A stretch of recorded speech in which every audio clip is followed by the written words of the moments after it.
Hey there, it's Mike Langford. Welcome to another episode of the Modern Financial Advisor Podcast. This week on the show, Reese Harper, CEO of Elements, is with me for a conversation that I think might transform the way financial advisors approach conversations with their prospects and clients.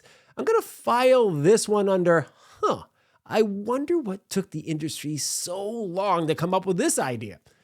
It's really fascinating stuff. You'll absolutely love this episode, and Reese is a fantastic guest. Okay, before we get to it, if you haven't done so already, please do make sure you subscribe to the podcast on Apple Podcasts, Spotify, Google Play, Amazon, the YouTubes, or wherever you like to get your podcast jam on. And if you have a question or a suggestion for a topic or a guest, hit me up. I'm basically at Mike Langford everywhere, and you can send an email to podcast@finservmarketing.com. and we'll get to you. Okay, let's get to the conversation with Reese Harper. Well, Reese Harper, so wonderful to see you fresh out of the boardroom, crossing town to get back to your home office. Welcome to the Modern Financial Advisor Podcast. Mike, the variety of life and all the fun things I get to do, it surprises me so much. But yeah, a board meeting to a podcast, this conversation is a lot easier and more fun than what comes out of a boardroom sometimes. But I'm excited to talk to financial advisors now. There we go. They're my people. They are your people, and you are one of them. And Yes. We'll dive into that in a little bit later.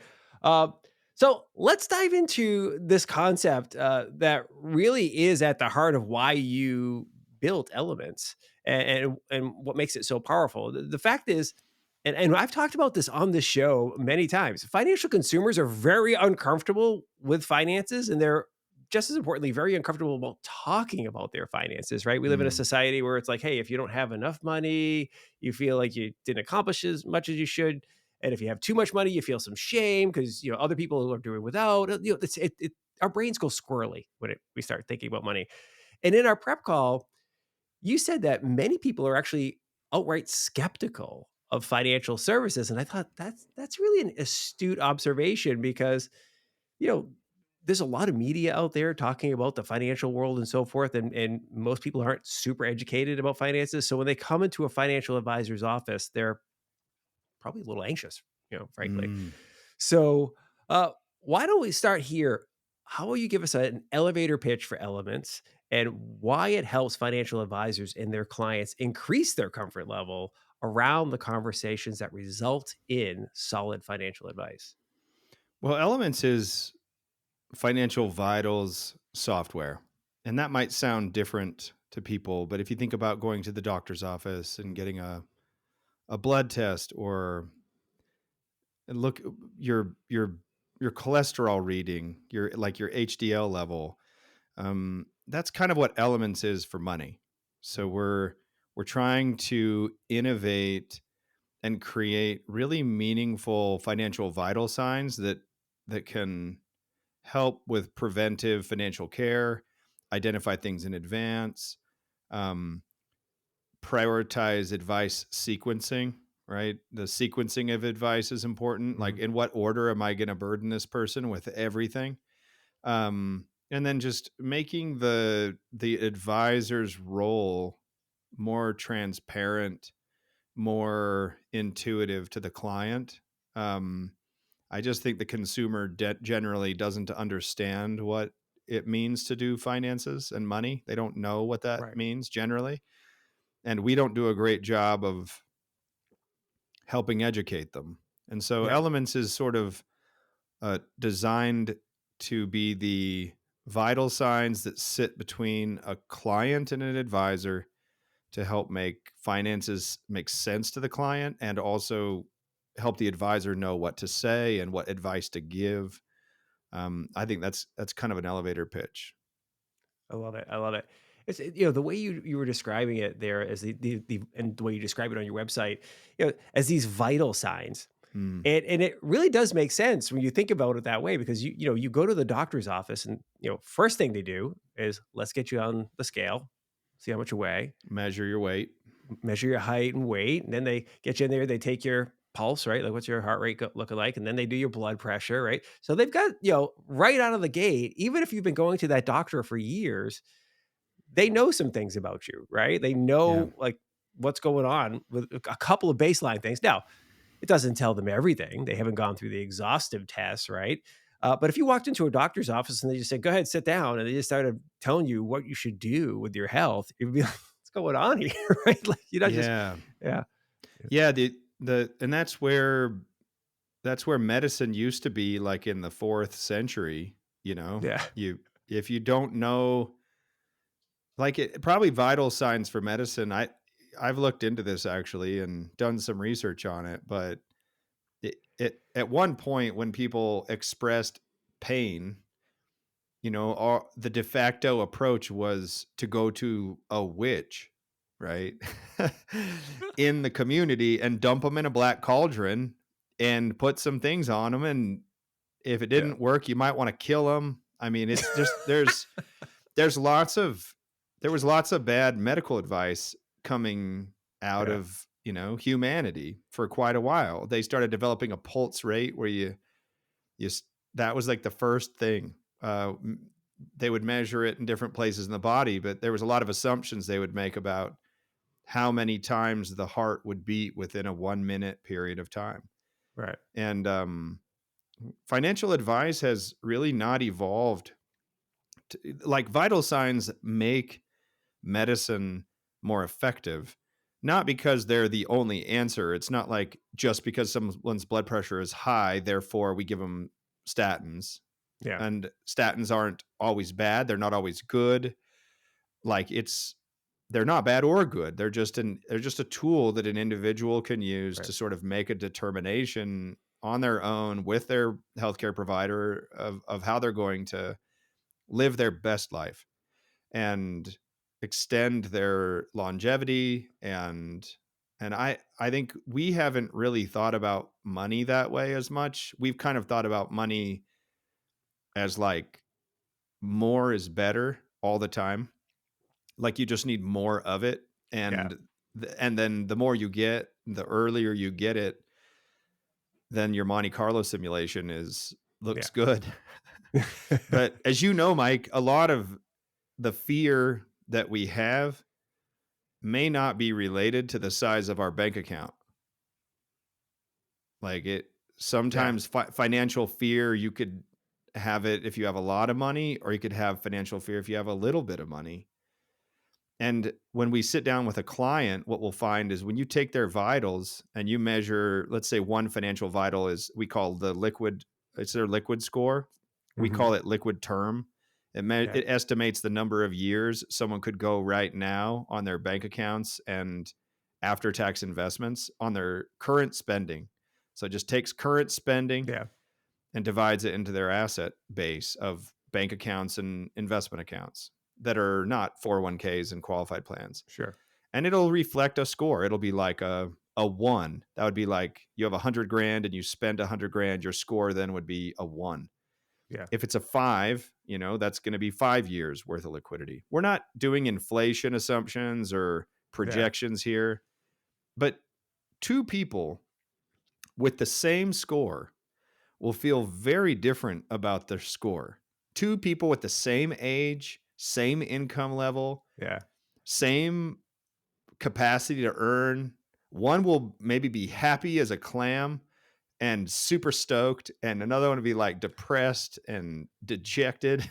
yeah, Now, that's not objective, right? Like the emotional response is not an objective response. It's a very subjective response. yeah, But if we don't have an objective set of scores, how are we going to decide when to encourage conservatism versus being more liberal in your spending? yeah, Like, how will we know if we don't have an objective set of scores? And so I just think that medicine became more practical when it developed vital signs and started using them in a standard way across their patient base. And I yeah, think that's what my vision is for elements. It's not the one tool to rule them all, but it is the hub and spoke. It's the hub of the first place you're going to look before you make assumptions about what to say to a client based on what they tell you. because what they tell you isn't always Yeah. objectively true. And it might be a reflection of how they feel. And it's important for us to have a gut check with data that's objective. And I just don't think a Monte Carlo simulation is a great way to analyze current financial behaviors. Like current and present day financial behaviors are a different set of issues than how are things going to look in the future if we behave a certain way. Like Right. a model and a forecast is different. It serves a very useful function. I use it. I use different projection software almost every week, um, at least a couple of times a week. Like Yeah. it's important to reference certain assumptions that we have about how things are going to look in 10 years. But that's different than, is the client today healthy for their age, for their income level, for their balance sheet, for their total lifetime earnings, for how much they save, how much they spend, what their effective tax rate is. Those are vital signs. How much insurance they have, Right. how high is their debt to income ratio. Those are different than how are you going to be in 20 years. If we want to fix the future, we have to improve the vital signs today, because those vital signs are what drive the projection. They're what make it better. Yeah. So if we focus on improving vitals, bringing someone's blood pressure down or improving their cholesterol, we optimize the outcome. Yeah. And you know what I like about it? One of the things you articulated, I think, incredibly well is that two clients can react to the same information differently, right? Mm, And you're touching on something there that I think is relatively new for our industry, and it is understanding that people's uh, interaction with money is very mm, emotional, right? That for yes. it means different things for everybody, right? So I mean, some people, like you said, if you told them that, hey, listen, you could stop working today and not worry for an entire year, you'd have plenty of money to live for an entire year. They're like, you mean I could take a year off?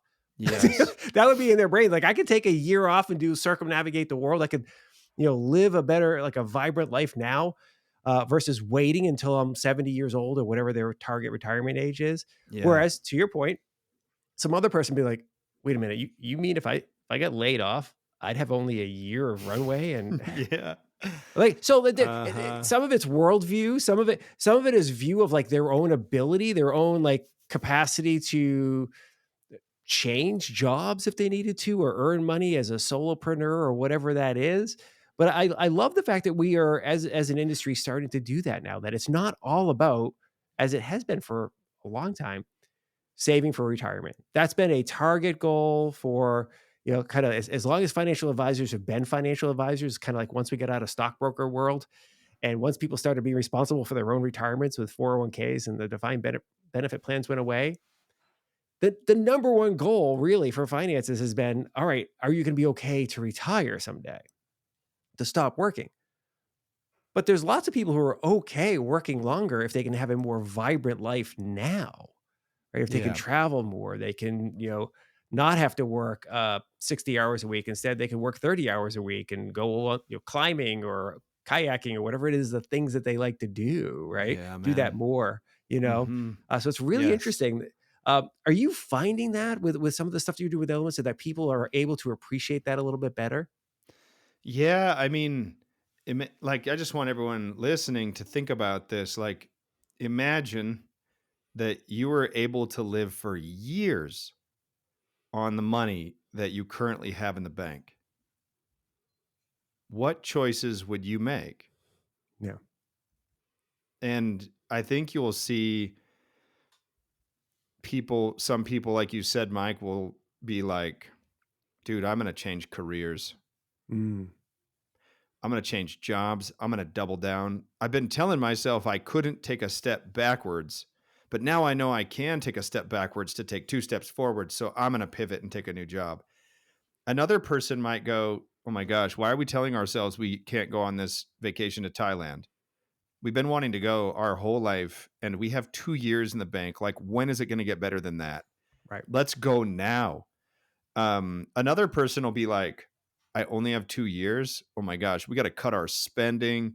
We've got to um, we've got to like let go of our boat payment.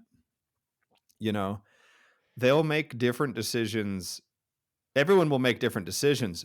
But the point is, when you reflect to them a vital sign that they hadn't contemplated before, like, because most people don't think about their money in terms of how long could it last me? And some of our vital signs, we display them in years. Like, how long could you last?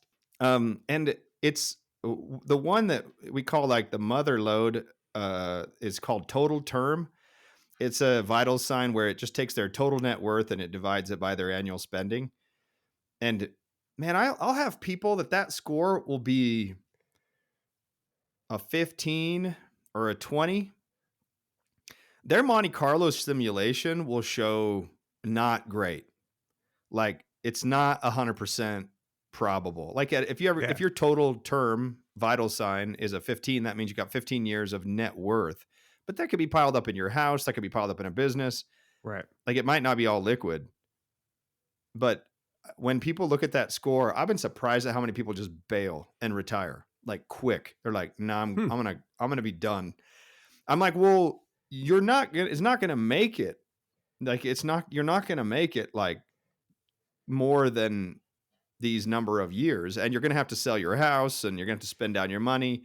But if they got 5 years, they just go start living. And I'm like, "Oh, okay." Like, I was not hoping you would do that, but like, you did do that, and it gives me a Yeah. chance, or you want to do that. It opens up the conversation. It makes us be able to have a conversation. Like, even if they choose not to quit their job, I'm able to know that they're itching to quit.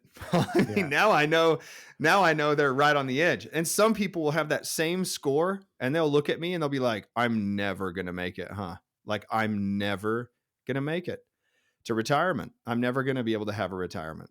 And so just to emphasize that point, like, once our industry gets to a place where we're not telling people what to do, we're just like a co-pilot and a guide, Yeah. I think they'll start trusting us more. I love But it. we've been kind of dictators for the last 15 or 20 years. We've we've controlled the stock market. We've been the broker. Yeah. We were their gateway to being able to even diversify their portfolio and get access to capital markets. I mean, we kind of tried to monopolize their access to securities. Yeah. And then fintechs have just broken that down to where everybody can buy anything they want. But the cool part about giving people what they want is sometimes what they want is not good for them. And then they will see that it's not good for them. And if you look at like Wealthfront's CEO's pitch like 15 years ago and how like anti-financial advisor it was, Yeah. and then all it took was going 10 years without financial advisors. And now every one of the fintechs is like, "We love financial advisors. Like, we Yeah. love them. They're so great." Yeah. Because the clients were sticking with their financial advisors, but they weren't sticking with the fintechs in a direct to consumer Yeah. um, path with as much fidelity. Like, Yeah. they were bailing, Yeah. and fintechs were not getting deeper share of wallet. People were not saving money like they thought. Turns out just being cheaper wasn't like an incentive Yeah. to Well, save. well, listen. Vanguard's been free since 1970, Mike. So it's Yeah. not like it's Yeah. always been cheap to self-direct, but That's right. it's hard to make good financial decisions because they're painful and they go against our natural inclination, because we have usually been nurtured by our parents or by our lives Yeah. to want things that are probably conditioned on Yeah. us. We didn't make our own choices when it came to money for a while. Yeah. Well, you hit on something that it's always worth talking about. It's like there's there's a reason why financial advisors exist, right?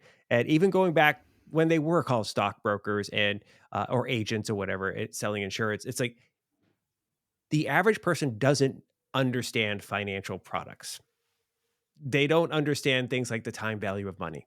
Just Yeah. basic concepts. Like they just don't. They didn't learn it in school. And even if they did, they learned it a long time ago and they forgot about it. And they just don't understand how to apply some of those concepts. So it's overly complex for them to take all the moving variables. Oh, and then by the way, add in another person, a spouse, maybe, children, and so forth that are impacted by these decisions, and then be able to separate themselves emotionally from the decisions they're about to make Hmm. to pilot a course that makes sense for their life, right? That's why you have an advisor. That's why you have a coach in other parts of your life where it is somebody who's like, okay, I can be emotionally dispassionate about this concept. I Yeah. can hear everything that you're saying.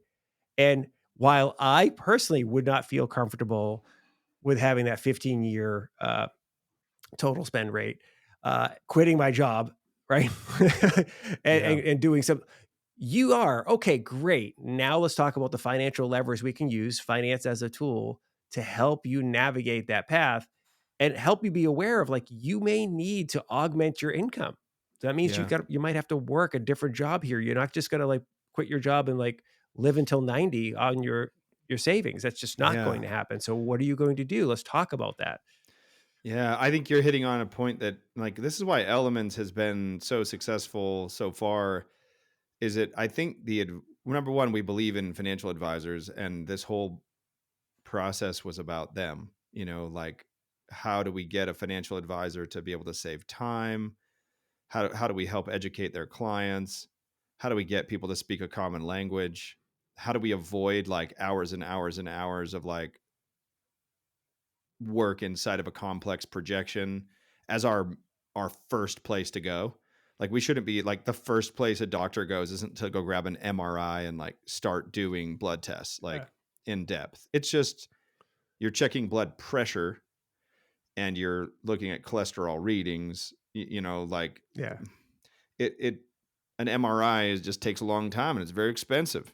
And that's Sure. like the equivalent of an in-depth like financial projection for you couldn't do them fast and dirty, but they're they're not intended to be fast and dirty. They're intended to be Yeah. highly precise and prescriptive. And so I think by being holistic with these vital signs and comprehensive, meaning there's a vital sign for taxes, there's one for spending, there's one for savings, there's one for debt, taxes, insurance, investments, liquidity, qualified plans. The list is there's 11 right now.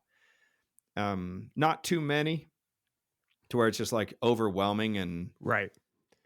unmeaning. It's like imagine the vital signs report you get from a doctor. It's just like a big old chart of lots of stuff, and you kind of just tune out. I think that's where that's too much, right? For the consumer in finance, because in finance we're trying to get them to like learn terminology. But I'm like, we were very thoughtful about this, Mike. Like, why are we gonna introduce inflation to someone like at the beginning of a conversation when they're first coming Right. into a firm? No. Are we going to introduce Monte Carlo simulations at like the first point of contact with someone?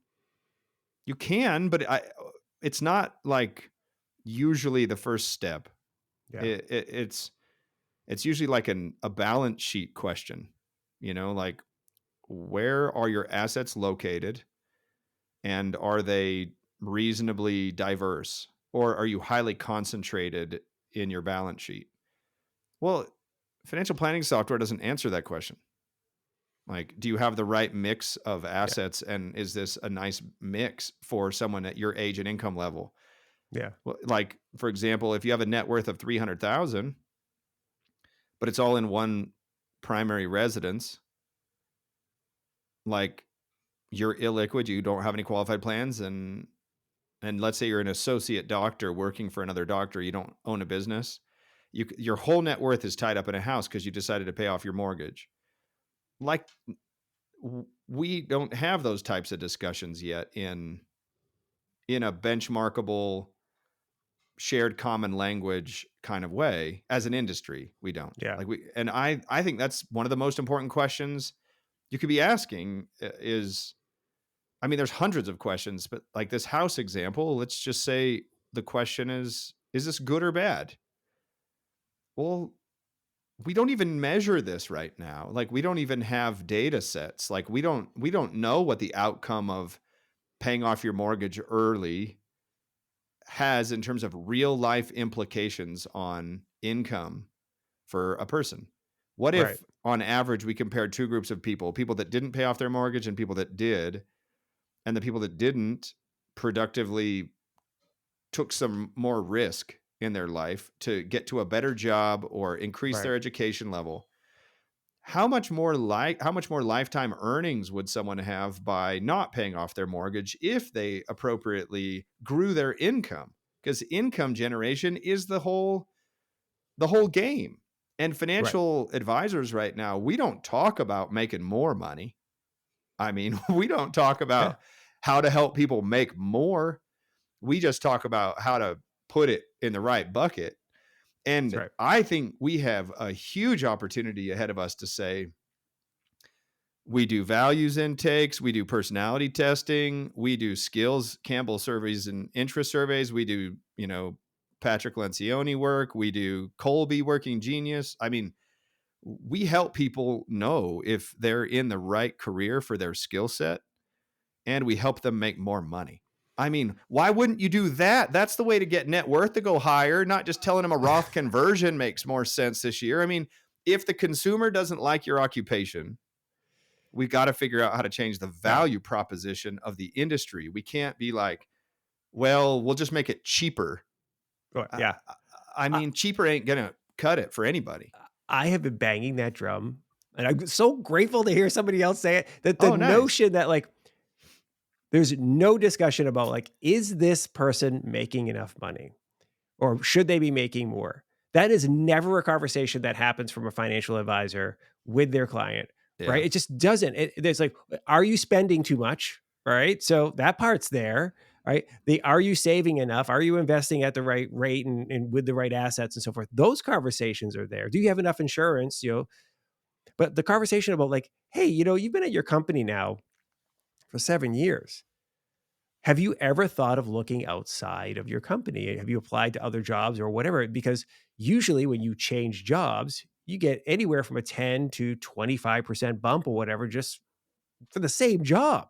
Like, Yeah. have you ever considered that, right? Like just let's take a look to see if we could do a measure like what people who are like you said, an associate doctor, we'll use that one, uh, who are an associate level and a doctor working in this type of medical profession, what do they make on average or whatever with certain amount of tenure? Could we figure that out? You could be making an extra $50,000 a year.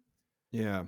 Yeah, and that's where I think the industry's headed by when you start to, like, I started an RIA in 2007, and I was kind of a generic financial advisor work at that time, working with business owners just generally. By generic, Mhm. I mean I didn't have an occupational focus in my practice. And then at about 2010, after I had started realizing that I needed to focus and specialize because 08, 09 kind of destroyed my life,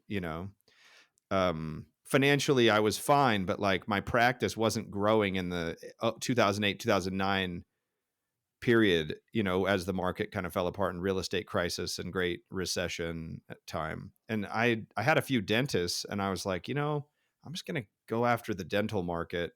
Yeah. And it was scary. It was super scary because like I remember talking to one of my closer friends that was one of my clients, and he's like, "Dude, I'm not a dentist. Like, what are you doing? Like, kicking me to the curb?" And it was really emotionally stressful to pick a niche, and go for it. But now I look at that, and today we have dentists in every state. Dentist Advisors is doing really well. We're working with young dentists, in a way that most financial advisors have never been able to get down market because of elements in the technology that Mhm. we've been able to build. But the thing I took away from that, to your point about income, is we know a ton of ways to help these guys make more money.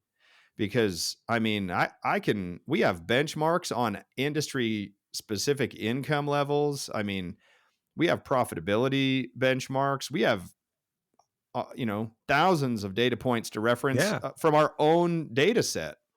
So yeah, we're finding that. Why do people pick us? Oh, we just can help them more than the next financial advisor. And we charge more than the next financial advisor by a pretty significant amount. I mean, our AUM fee is higher, Yep. than typical, and we also charge a baseline subscription fee that's pretty good revenue. And so we can only do that because of the total value proposition that we're offering, which a lot of it has to do with both the income and the expense side of someone's life. Where to put the money, yes, but also how to get more of it. Yeah. Yeah. Like which advisor are you going to pick? You Yeah. got two to pick, and one's like, well, I can help you make more. I know some ideas for you to make more money. I bet just by working with us next year, you could make an extra 10% of income Yeah. just by working with us. It makes your fee like disappear now. That's right. So I'm Yeah. just saying. Yeah. Anyway, The concept of working with industry, I've been really hammering on this. I had I've told this story before on the podcast, but I'm not sure if you've ever heard it. So why I have not? Let's not. go. Yeah. So I had a speaking engagement for Morgan Stanley at their top producer conference. I'm up there talking to everybody, and afterwards, this woman comes up to me, and I had noticed her during my because like, she stuck out like a sore thumb because there's all dudes there, there's very few women, and this lady was younger. So Hmm. she comes up to me, she started asking me some questions about the topic we talked about, and I go, "Listen, I was hoping I get a chance to talk to you. Like, tell me about your business here because you got to be doing pretty well to be in this room." She's like, "Oh yeah, I did over $1 million last year." I'm like, Hmm. "Really?"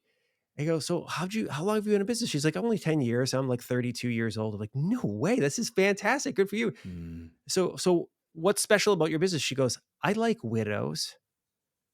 She Hmm. goes, "I focus exclusively on widows." She's like, "The first one happened by accident." She just started, she got referred to this lady who had lost her husband, and she had never handled any of the finances. Hmm. He had handled everything. So she, white gloved it, helped take care of everything. And then, of course, they will know other widows. Yes, So for she sure. and she got a referral to and she goes, something that's really interesting, Mike. No one's ever questioned my fee.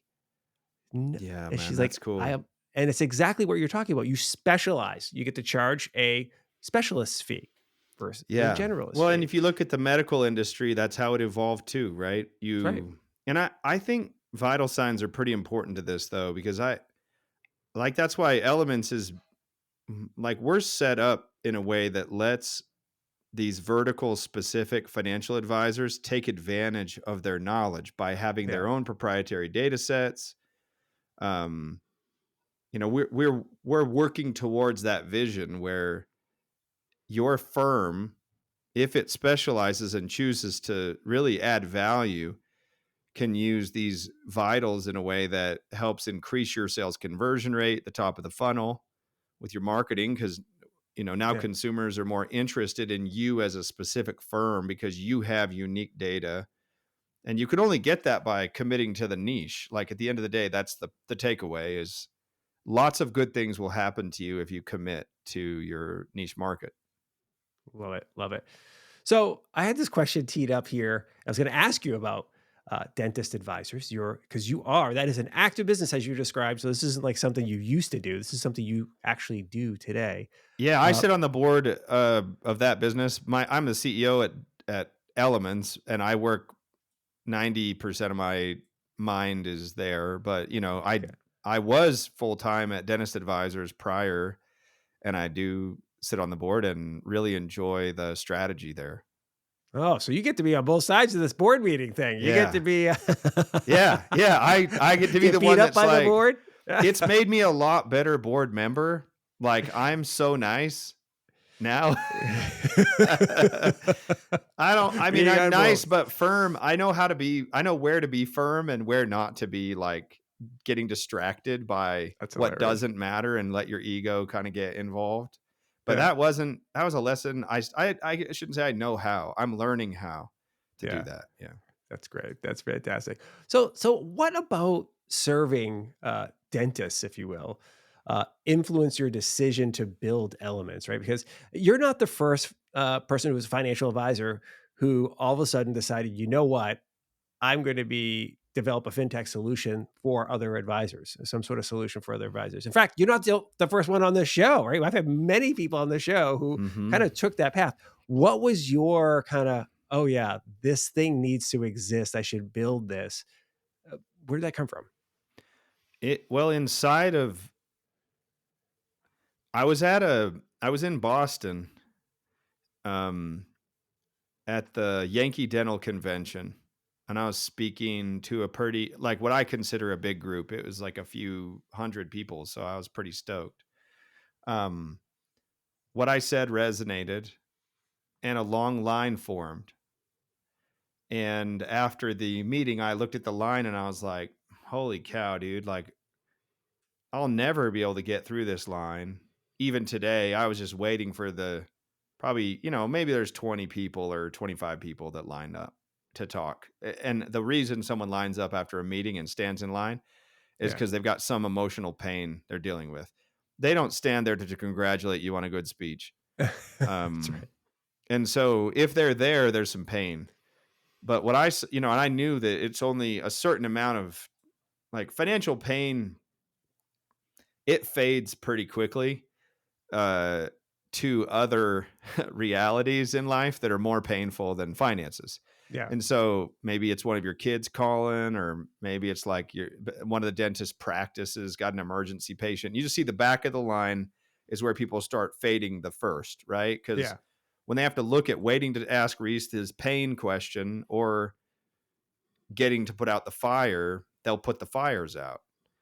And that was just an analogy of how the whole industry works right now. Is the line to get real answers is long, and it's slow, and it requires a ton of data and a lot of effort, and for the consumer.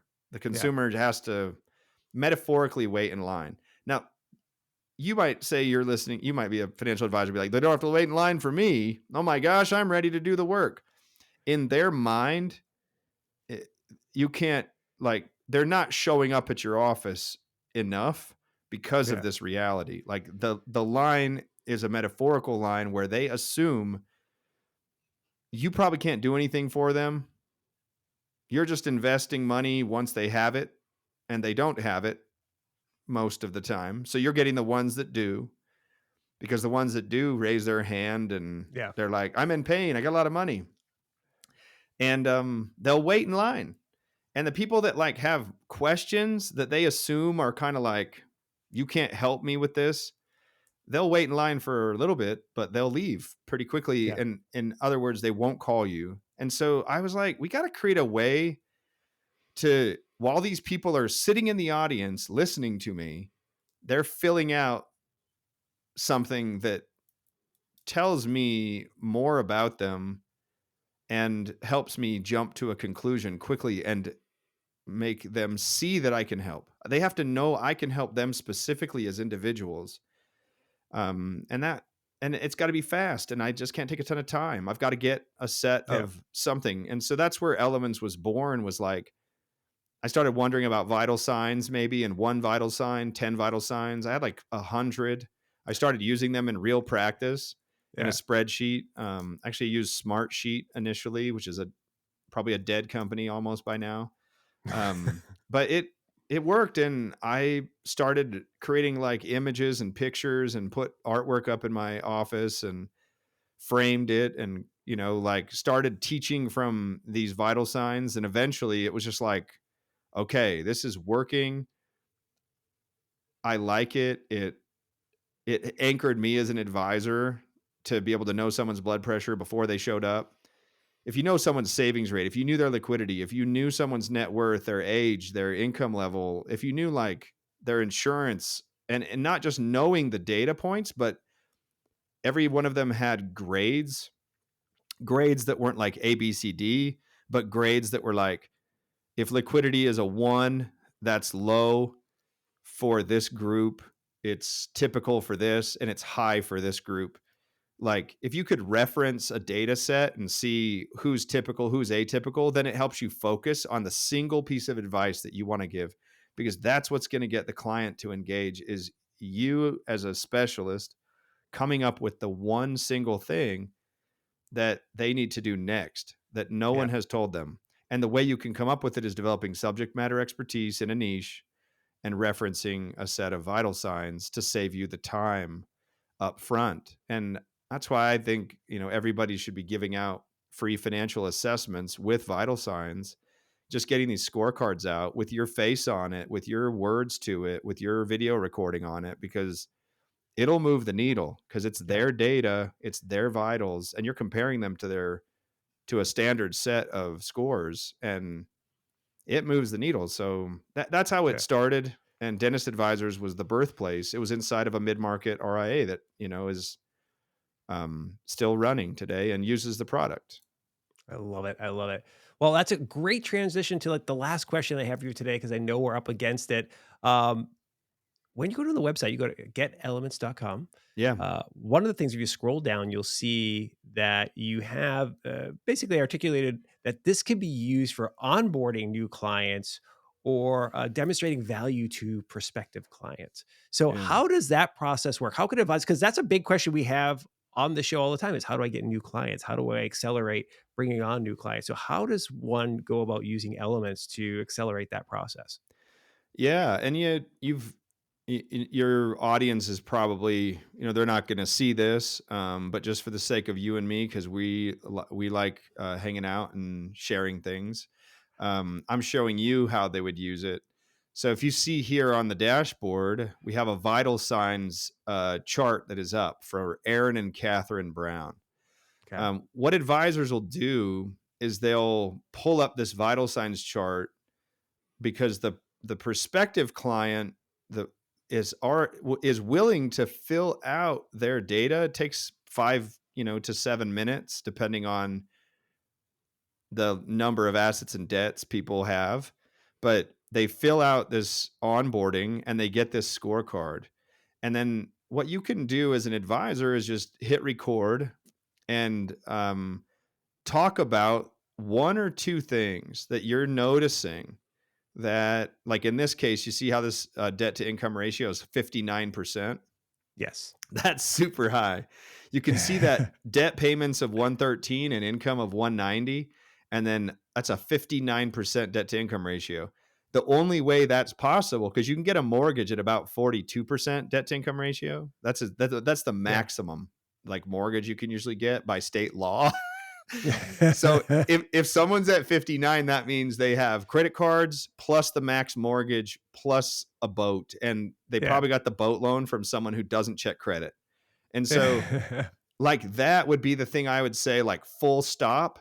Dude, this person has a year and a half worth of liquidity, as you can see from this vital sign here, liquid term score.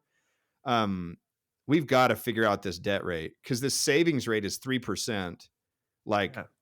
it's obvious from this scorecard, we got to have a debt conversation and we got to use this liquidity probably to start bringing that debt to income ratio down to a more typical range, like 35, 30, so that we can get that savings Yeah. rate up to 15 or 20. Now, if I just recorded that and I shared that with a prospect who had filled this out in 5 minutes, dude, I'm getting that client. I mean, it's Yeah. just like, it's so much value. And I'm just providing an observation of their balance sheet and their cash Yeah. flow that they've given me. And so that was the core invention in a prospecting context. That's how we would send out these videos, just allowing the person to see our interpretation of their current financial situation and kind of compare that to some healthy standards that we see. Yeah. And that's how I use it in prospecting. I love it. I love it. Well, this has been fantastic. So, getelements.com is the website. Reese Harper, you're on LinkedIn and other places, I assume? Yes, I mean, I'd love to hang out with people. Just come and say hi to me on Twitter. Probably is Okay. the place, and just DM me or X. I gotta call it X now. X. But Reese Sure. Harper CFP. You Okay. can find me online. Sounds great. All right. Thanks for coming on the show. Been great having you. Thanks, Mike. It's been fun, man. You've got a great insight into the industry, and it's always fun to hear your stories. Thank you, sir. See ya. Bye. Thank you very much for listening to and or watching this episode of the Modern Financial Advisor podcast. It's always fantastic to have you with us. Huge thanks to Reese Harper for joining us as well. Make sure you check out his podcast, by the way. It's called Elementality, and he co-hosts the show with Carl Richards. They're putting some really great stuff out into the world. I'm sure you're going to enjoy that show as well. Okay, that's all I have for you today. Hey, make sure you get outside and enjoy the great outdoors. It's beautiful out there. I don't know, maybe it's raining when you listen to this, but it is really nice. Get out there, get some fresh air, okay? And be nice to each other. We'll see you next time on the Modern Financial Advisor podcast. See you. Bye.